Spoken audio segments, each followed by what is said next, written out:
Urbanos, arquitectura, urbanismo, medio ambiente y conservación del patrimonio. Todo al alcance de tu mano para que estés al tanto del destino de nuestra ciudad y el tuyo propio. Seguimos en Urbanos, vamos a nuestro primer bloque. Habíamos hablado de el panorama político, un año electoral muy movido, y para hablar un poco sobre esto y que nos ayuda a pensar entre todos a ver qué puede venir por delante, algo realmente no fácil, hemos convocado a Carlos Fara, consultor político de gran prestigio a nivel local e internacional, a quien le damos la bienvenida aquí en Sónica. ¿Qué tal, Carlos? Bienvenido. Muchas gracias, felicitaciones por el nuevo ciclo y buenas noches. Bueno, decíamos, ¿no, Carlos, que un año bastante particular, elecciones y otros temas que también son bastante extraños, ¿no? Que se está modificando el sistema electoral en el propio año electoral, cosa que no es muy común, ¿no? Sí, totalmente así. Y que además podría llegar a, bueno, todavía le falta, digamos, el Senado, ¿no? Teniendo en cuenta que recién se aprobó en diputados la suspensión, ¿no? Y si todavía para sacarse el sistema de paso de encima habrá que esperar a dentro de 2 años. Y eso puede traer todo un dominó sobre la provincia de Buenos Aires, ¿no? Con todo lo que eso implica, la posibilidad de desdoblamiento y etcétera.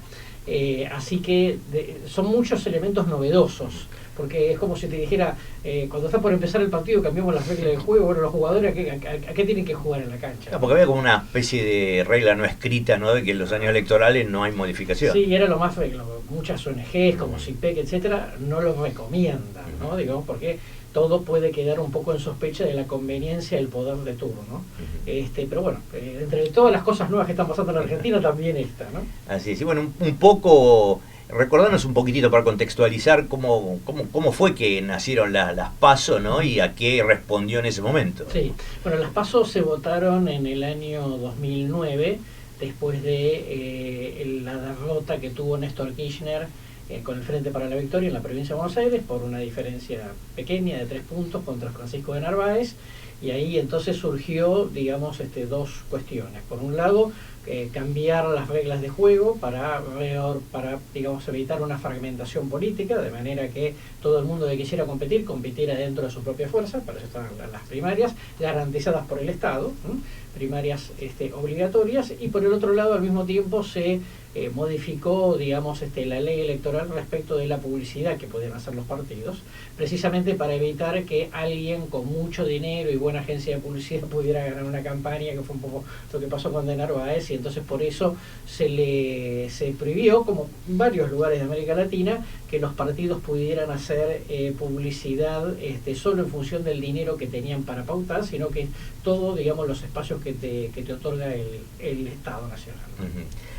Otro tema, un tema es las PASO, la suspensión o no, que bueno, está caminando por ahora con media sanción, como decíamos en la Cámara de Diputados, pero también está el tema del desdoblamiento, ¿no? Que son cuestiones distintas que pueden o no ir de la mano, y que impacta a nivel, digamos, país, pero haciendo un foco un poco en la ciudad de Buenos Aires. ¿Cómo ves este panorama? Bueno, a ver, primero, la ciudad de Buenos Aires también está proponiendo suspender las PASO.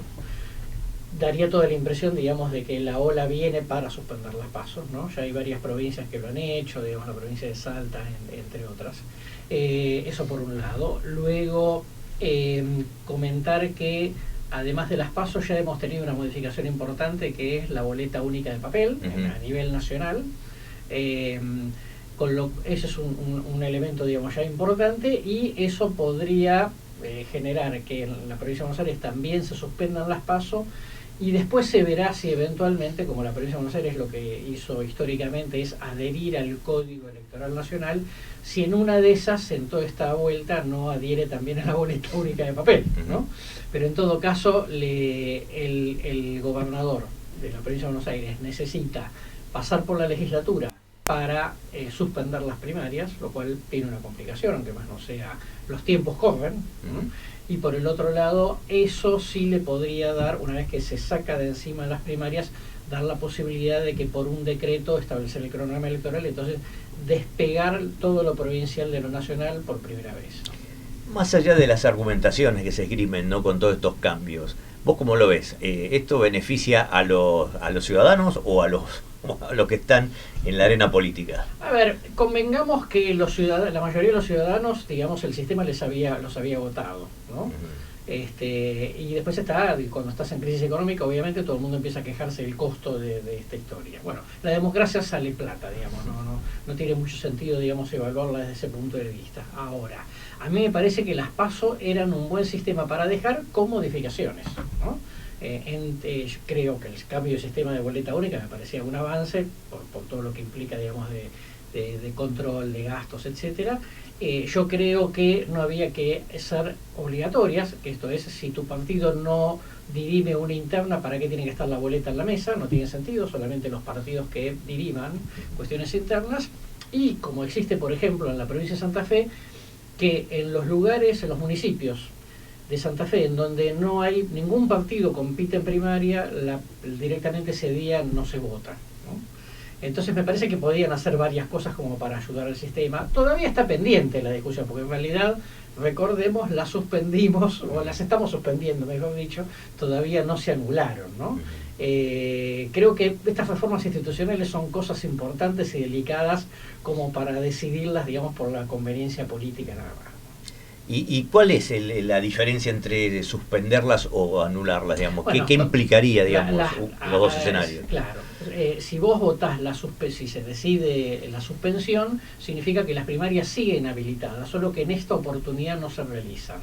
O sea que dentro de 2 años hay que volver a discutir el tema, ¿no? Se puede volver a suspender, pero en todo caso, digamos, Se siempre... suspende por única vez, no queda la suspensión permanente, totalmente, digamos. Totalmente, y entonces el punto es que, bueno, esto, digamos, ¿qué ventaja tenía la suspensión? Que habilita que durante el año que viene o el otro se pueda hacer un debate, digamos, más reflexivo, ¿no? Y con más tiempo respecto de si conviene o no dejarlas, ¿no? Y desde cierto punto de vista, para el gobierno dice, bueno, está bien, las suspendimos, pero si yo me las quiero sacar de encima, tengo que volver a hacer votar al Congreso para eliminarlas, ¿no? Mientras existan y no se suspendan, sigue siendo una especie de espada de Damocles para todos los que no la quieren, ¿no? Bueno, y en términos de las preferencias del electorado o qué tiene en cuenta a la hora de cuando se acercan las elecciones, ¿no? El tema económico siempre ha sido determinante. En esta oportunidad, ¿lo ves con las mismas características? ¿Va a pesar más? ¿Va a pesar menos? No, creo que cada vez que atravesas una crisis, cuando estás saliendo de una crisis económica, lo económico está fuera de discusión, que es lo principal, ¿no? Yo creo que vamos a discutir vamos a depender de la definición de lo económico durante mucho tiempo, la elección del 27 también, ni hablar si llega a haber algunos tropiezos económicos o en el mundo o en la Argentina o en los dos lados en los próximos 2 o 3 años. Yo te diría que el mundo en general está más inestable y entonces la probabilidad de que finalmente los ciudadanos terminen inclinándose sobre lo económico por sobre cualquier otra cosa es más alto, ¿no? De hace poco el diario La Nación publicó, después del triunfo de Trump, una columna que se llama "Sigue siendo la economía estúpida", ¿no? Que en realidad también en Estados Unidos vamos a seguir discutiendo lo económico durante mucho tiempo, ¿no? Sí, está ese tema, ¿no? De que se votó también anteriormente, si se votó nada más que un cambio a nivel económico o si era un cambio más grande, ¿no? Sí, porque totalmente. Supuestamente hay mucha gente que hoy no estaría compartiendo algunas cuestiones que se plantean desde el oficialismo más allá de lo económico, incluso también lo económico, ¿no? Sí, totalmente, por supuesto. Que son temas que sí, a ver, como el electorado, digamos, es muy fragmentado y muy complejo, entonces vos decís, bueno, en general a todo el mundo le importa lo económico, sí, pero si vos pensás que el rumbo económico es más o menos razonable, pero hay algunas cuestiones valorativas o simbólicas que te generan rechazo, bueno, es probable que por ahí puedas eventualmente no votar, digamos, al otro extremo, pero sí votar alguna opción intermedia que de alguna manera te represente en ese sentido, ¿no? Además, la elección de término medio siempre da más libertad, ¿no? Claro, no es tan determinante como el caso no, presidencial, totalmente, ¿no? porque esta es una situación especial por todo lo que implica el fenómeno Milei, obviamente, pero tal cual vos decís, por eso en las legislativas afloran ciertos fenómenos muy personales, ¿no? Digo, Zamora en la capital federal, cuando estaba Pino Solana, ¿no? A veces Carrió y ese tipo de cosas. Ibarra en su momento. Claro, ¿por qué? Bueno, precisamente porque en una legislativa, como no se juega el Ejecutivo, vos te puedes dar un gusto de votar a alguien que te cae bien, aunque no necesariamente estés coincidiendo ideológicamente, ¿no? Pero en este caso, como decís vos, con todo el fenómeno Milei y toda la etapa previa, quizás la situación no sea tan típica de una intermedia, ¿no? No, totalmente. Yo creo que primero va a ser, básicamente va a ser un gran plebiscito, digamos, sobre lo que está haciendo Milei, sin lugar a duda. Y por el otro lado, para un sistema político tan fragmentado, ¿no? Digamos, con muchas, digamos, con mucha inestabilidad, con mucha volatilidad, es como más difícil poder prever que existan por ahí esas opciones intermedias o moderadas, digamos, que no sean los extremos, ¿no? Y más allá de lo económico, ¿no? Porque hay una mirada desde el gobierno de cómo está la macroeconomía, ¿no? Esta mirada no coincide muchas veces con la realidad de la gente, ¿no? Sí. ¿Cómo se explica esto que se manifiesta como un éxito en lo económico, pero no se termina de ver palpable en la gente, ¿no? Claro. Bueno, es muy buena pregunta, ¿no? Porque viste que en general se dice la gente vota con el bolsillo. Bueno, en realidad yo digo, y sobre todo si, por ejemplo, si vemos la elección donde ganó Trump ahora, yo diría que la gente vota con la percepción que tiene de su bolsillo, que son dos cosas distintas, ¿ok? ¿Por qué? Porque vos decís, bueno, no estoy bien, pero yo tengo buena expectativa de que las cosas están mejorando, ¿no? Un poco la famosa frase de Menem del estamos mal pero vamos bien, ¿no? Entonces la gente, digamos, en el mundo en general vota más por la expectativa que por su realidad. Entonces la expectativa hoy en Argentina, digamos, es mayormente positiva. Entonces haya mucha gente, digamos, que vote porque tiene una esperanza en que las cosas vayan a mejorar independientemente de cómo le esté pasando hoy, y sobre todo teniendo en cuenta qué alternativas tenés, ¿no? Porque si vos me decís, bueno, está Milei y hay una alternativa, digamos, bueno, pero digo, hay dos alternativas, ¿no?, que perdieron la elección de 2023, una que había gobernado entre el 15 y el 19, que le fue mal económicamente, y después, bueno, el gobierno de Alberto y con Massa, etcétera. Entonces, frente a ese balance negativo que la gente sacó de 3 gobiernos seguidos, entonces la expectativa también es decir, bueno, mira, si los de antes no lo lograron, con esto tengo alguna esperanza, veo, y más adelante si no cambiaré, ¿no? Esa expectativa todavía se mantiene, hay mediciones. Esa expectativa se mantiene. Tenés que tener en cuenta que primero, digo, hay un dato cierto, digamos, la inflación bajó, ¿no? Con mucho costo social, que ya lo conocemos, estamos conociendo datos en estos días. La Argentina en el 2025 teóricamente debería tener menos inflación que el año pasado y debería tener alguna recuperación económica. Eso por ahora no se ve. Por ahora no se ve, claro, ese es el tema. Entonces el tema es, ¿se va a dar a lo largo del año? Algunos dicen que la recuperación económica podría empezar a notarse al final del año, cuando votemos. Entonces, viste como el efecto psicológico de alguna recuperación puede ayudar al gobierno eventualmente. Claro, porque hay dos temas acá que son fundamentales, ¿no? Que decías vos, la recuperación económica, salarial, que digamos, por el momento no se avisora. Y después está también el tema de la inflación por un lado, pero el tema de los servicios, que por ahí no incide tanto en la inflación como se mide actualmente, ¿no? Y eso es un componente que es muy fuerte y que pega de lleno en totalmente, el bolsillo, ¿no? Eso es muy importante porque primero recordemos que deberíamos estar renovando el índice de inflación porque la canasta de consumo de la gente cambió. Los servicios tienen más peso y entonces si hubiéramos medido con el nuevo índice hubiéramos tenido creo que 10 o 15 puntos más de inflación medios que el año pasado. Cuenta, con lo cual ya el salario te alcanza de otra manera. Eso por un lado. Luego que y esto digamos es como muy común que uno lo charla con colegas o con otros profesionales de otras profesiones, que lo que le cobraba a sus clientes hace un año atrás, medido por inflación, si ahora le quisiera cobrar lo mismo actualizado, no podría porque no habría quien se lo pague. Entonces vos decís, bueno, sí, hay menos inflación, pero la verdad es que en términos reales, digamos, hay mucha gente que está ganando menos de lo que ganaba hace un año atrás, y obviamente eso se siente en el consumo claramente, ¿no? Y eso también incidiría de alguna manera en sí, el voto. Sí, totalmente. Más por allá eso, de la expectativa, o sea, claro, que totalmente. todavía puede Sí. llegar a haber alguna sorpresa o hay un escenario previsible. Primero, empecemos por dos cosas elementales. El mundo está en un tembladeral, porque con Trump no se sabe, ¿no? Y la guerra económica y el proteccionismo y los mercados que se asustan de las cosas que hace o dice Trump. Entonces vos sabés que si la Reserva Federal por alguna razón aumentase la tasa de interés, Argentina entraría en serios problemas, ¿no?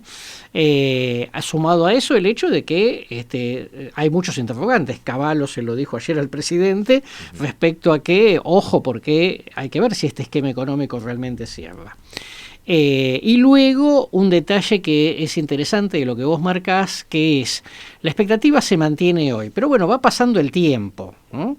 Y entonces puede ser que algo de la expectativa se desgaste aun cuando la realidad estadísticamente esté mejorando, ¿no? Entonces, sí, hay menos inflación, sí. ¿Está creciendo la economía? Sí. ¿Y vos cómo lo sentís? Y yo siento que estoy ahí en la mitad del río, digamos que no voy ni por un lado ni para el otro, y entonces eso puede terminar de afectar. Y después, a favor del gobierno, está el hecho de, bueno, y entonces, ¿quién canaliza esa posición de el que tiene expectativa pero que se le está desgastando, ¿no? Bueno, un galimatía, ¿no? En un poco interpretar lo que va a pasar. Y en ese sentido, ¿qué se avisora del otro lado, digamos? Bueno, por hoy? A ver, está claro, digamos, que yo soy de los que digo que Unión por la Patria, etcétera, va a pintar para tener seguramente 1/3 del voto a nivel nacional. Bueno, tuvo 37% con Massa y la verdad es que estuvo a punto, digamos, de ganar la elección por primera vuelta. Sí. Así que, viste, es un elefante dormido, pero cuando se despierta hay que tener cuidado. Yo creo que ese tercio, digamos, va a seguir estando. Y que, ojo, digamos que falta mucho tiempo, que no se produzca, digamos, alguna suerte de regeneración dirigencial que lo muestre con una cara, digamos, más renovada, más fresca, con otras ideas, y eso pueda empezar, digamos, un ciclo distinto, ¿no? Ajá. Kicillof, ¿o no? Kicillof, porque obviamente es la figura principal en toda esta película, y después eventualmente pueden aparecer otras figuras en las distintas provincias que no es que les vaya muy bien ahora, pero empiezan a ser, digamos, empiezan como aquel famoso 1985 donde nació la renovación, ¿no? Empiezan a aparecer figuras que no fueron descollantes en el 85, pero empezaron a ser descollantes en el 87, ¿no? Que es donde la cosa empezó a darse vuelta. Es un movimiento que después explotó, digamos. Claro, ¿no? Totalmente así. Y para ir cerrando, Carlos, en la ciudad de Buenos Aires, ¿cómo ves el panorama de los alineamientos de aquí a esa fecha? A una fecha anterior. Anterior, porque si efectivamente se suspenden las PASO en la ciudad de Buenos Aires, lo más probable es que el jefe de gobierno adelante de la elección a principios de mayo, ¿no? O sea que básicamente estaríamos a 3 meses de la votación. A hoy pareciera que hay mucha dispersión, ¿no? Hay mucha dispersión, sí, totalmente así. Porque está el PRO, que lo más probable es que lleguen a mayo sin un acuerdo con la Libertad Avanza en la Ciudad de Buenos Aires, después veremos qué pasa a nivel nacional. El PRO se dice, bueno, yo soy el dueño de casa, con lo cual, digo, tengo que hacer valer mis méritos. Un peronismo que también tiene alguna fragmentación interna, pero que todos sabemos, todos tienen fractura, el radicalismo que no sabe muy bien qué hacer, si se acerca a Macri, si hace un frente progresista, con quién, etcétera, y después por supuesto la Libertad Avanza, y hay muchos pequeños sectores, ¿no?, por derecha y por izquierda, que van a querer competir. Yo conozco ya 3 o 4. Vos decís, no están lejos de ganar. Sí, está claro, pero como es una elección legislativa, ¿no?, de vuelta, digamos, vos con 3,5% te llevas un legislador en la Ciudad de Buenos Aires. Bueno, ¿puede haber sorpresas en la ciudad? Puede haber sorpresas, puede haber mucha fragmentación, porque, viste, 3,5 más 3,5 más 3,5 se juntan 10, y entonces obviamente eso desbalancea la situación. Bueno, va a ser interesante, ¿no? Muy interesante, muy Sin interesante. definición, pero interesante al fin, ¿no? Totalmente así. Así que bueno, seguiremos analizando esto. Seguramente te vamos a volver a convocar próximamente porque va a ser un año realmente muy interesante. No, Muchísimas gracias. No, gracias siempre, a vos por la invitación. Felicitaciones por el ciclo y realmente, digamos, creo que es un espacio súper interesante para discutir estos temas. Seguimos en Urbanos.